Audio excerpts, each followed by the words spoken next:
টি-20 বিশ্বকাপে ভারত-পাকিস্তান ম্যাচ ঘিরে তৈরি হওয়া অনিশ্চয়তা কাটাতে এবার সরব হয়েছে সংযুক্ত আরব আমিরাত ক্রিকেট বোর্ড। 15 ফেব্রুয়ারি ভারতের বিপক্ষে গ্রুপ পর্বের ম্যাচটি না খেলার সিদ্ধান্ত পুনর্বিবেচনা করতে পাকিস্তানকে আনুষ্ঠানিকভাবে অনুরোধ জানিয়েছে ইসিবি। এর আগে এই আহ্বান জানিয়েছিল শ্রীলঙ্কা ক্রিকেটও।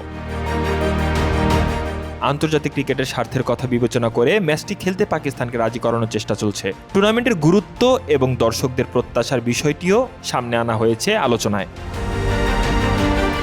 গত 1 ফেব্রুয়ারি পাকিস্তান সরকারের অফিসিয়াল এক্স অ্যাকাউন্ট থেকে জানানো হয়, দল বিশ্বকাপে অংশ নিলেও ভারতের বিপক্ষে ম্যাচে মাঠে নামবে না। মূলত নিরাপত্তা ইস্যুতে ভারতের মাটিতে খেলতে অস্বীকৃতি জানানো বাংলাদেশকে বিশ্বকাপ থেকে বাদ দেওয়ার প্রতিবাদেই এমন অবস্থান নেয় পাকিস্তান।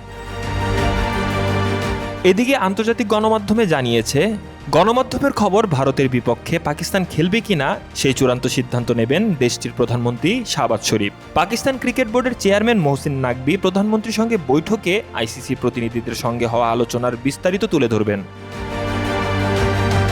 সবকিছু মিলিয়ে এখন নজর ইসলামাবাদের সিদ্ধান্তে। ক্রিকেট বিশ্বের সবচেয়ে প্রতীক্ষিত এই ম্যাচ শেষ পর্যন্ত মাঠে গড়ায় কিনা সেটাই এখন বড় প্রশ্ন। শাহরিয়ার বাঁধন, স্পোর্টস 24 বিডি।